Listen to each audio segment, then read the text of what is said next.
And back to you, Mercutio, with the weather. What? No. We just did the weather for the third time. We're going to move past the weather now, okay? We moved on. Right. Well, folks, as we talk, the fight of the century is going on at the King's Castle. That's right, Philip. And we have Juliet Guildenstern on the scene getting live footage of it. How's it looking, Juliet? Thanks, Julia. I'm Juliet Guildenstern, and I'm here on the scene about to witness the fight of the century between Laertes and Hamlet. Laertes is preparing for the fight in another room, so let's go via satellite to Laertes.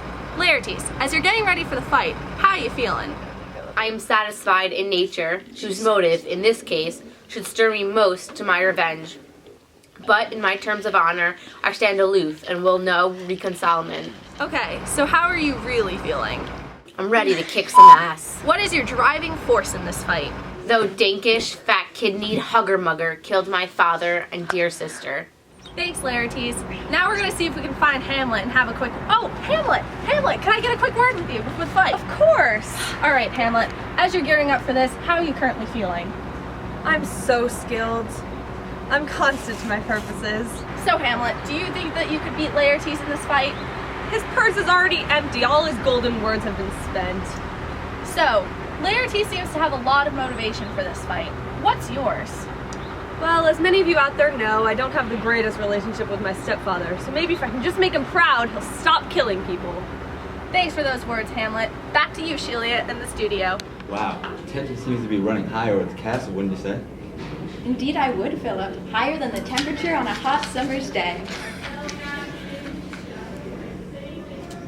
Okay, can we just cut it with the weather talk? Don't know what you mean, Phil. It was just a simple metaphor. Forget it. Anyway, Shelia, any insights of who you think will win this fight? My money's on Laertes. He's proven to be quite the skilled warrior. Perhaps, but I think Hamlet will win. Oh, please. What could possibly give you that idea? In fact, how do you even know the young man knows how to hold the sword? I bet he runs to his mother as soon as the fight starts. Oh, mother, save me before I make a fool of myself. Well, folks, rumor has it, Hamlet has started to lose his mind a bit as of late. So I'm counting on some cheap shots to earn him the win. Laertes will have some trouble fighting back when Hamlet starts playing dirty. Whoa, really sounds like you know what you're talking about there, Shelia. Yes, you could say I've done this kind of thing before. Hi, Millie Bays here with poison. The easiest way to kill your enemy without the cleanup afterwards. It's fast acting and long lasting. Our poison is not solid, but a liquid that you can easily place on any food or beverage to serve your enemy. Guns and swords leave an awful mess, but with poison, there's none of it. All you have to do is put 2 to 3 drops on a food or beverage. Let them consume it and walk away. About to enter this fight of your life, but don't think you'll win? All you have to do is place your sword, just the tip, inside poison. As long as you break the skin with a cheap shot, you're fine. And hey, for good measure, just drip a few droplets in a cup of wine and ask someone if they want it continuously over and over again. As long as no one else drinks it, everything should be A-okay. There's nothing you can't do with poison. Call now, we'll send you 2 jars of poison for only $19.99. But with this special TV offer, we'll double that and send you 4. Matter of fact, we'll triple the original offer and send you 6 jars.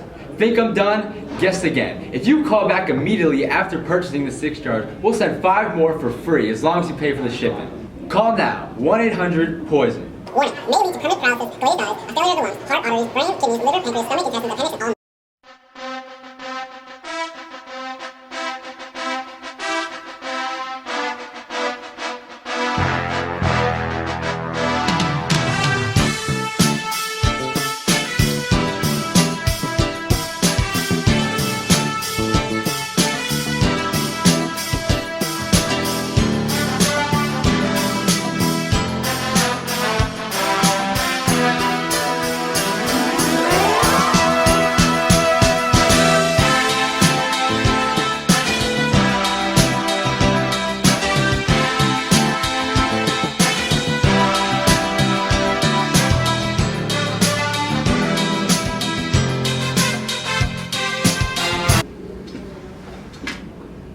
Are you kidding?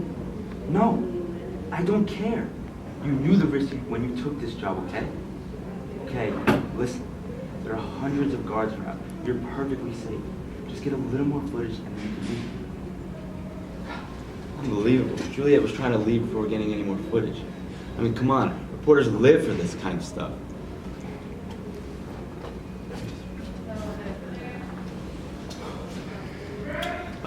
Well, folks, I will now ask you to join me in a moment of silence to commemorate the loving memory of Juliet Guildenstern, our friend and our reporter.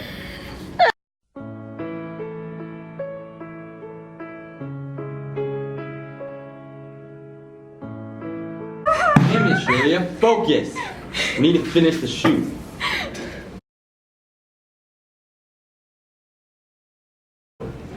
In this case, law enforcement is fortunate enough to know the identity of the criminal. However, Hamlet is still managing to avoid arrest. This is why I was summoned, to prevent the fire from spreading. How will I do this, you ask?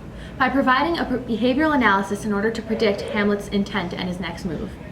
This will aid in his inevitable demise. Starting from the beginning, our criminal is in his early to late 20s. This is based strictly on his erratic behavior and a messy crime scene. Rather than cleaning up his mess, he simply left evidence for us to discover. We have reason to believe that he is suffering from a psychotic break. This is evidenced by his mental decline. The stressor was the death of a loved one. You might ask yourself, what is a stressor? A stressor is an event that occurs in a person's lifetime in which it sparks a mental urge to commit a crime, but they have an inability to act due to their conscience. This differs from a trigger. A trigger is a different event that ignites a flame within the person that causes them to act disregarding their conscience. The death of his father figure, or stressor, has greatly affected him. Based upon his most recent kill, Polonius, our prediction is that this death of a father, that it is the death of a father figure. Now, what was the trigger, you ask? Most likely an event occurring within a short time after the aforesaid death.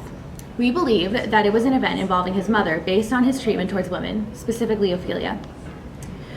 And I quote, "Get thee to a nunnery. Why wouldst thou be a breeder of sinners?" According to the king himself, Hamlet spoke these words to poor Ophelia a few days prior to her untimely death. The king has also confirmed Hamlet's distaste for women. And I quote, "Frailty, thy name is woman." This confirms Hamlet's unresolved issues with his mother. We also have reason to believe that his motive is revenge. This is based upon the death of his father and the hasty marriage between his mother and the current king. Revenge is defined as inflicting punishment on someone who has done you wrong.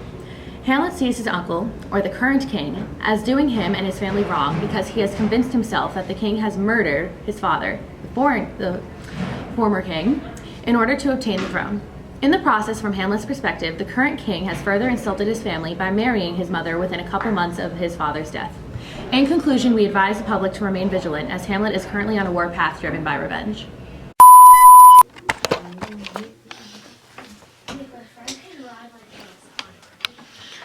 My name is Horatio.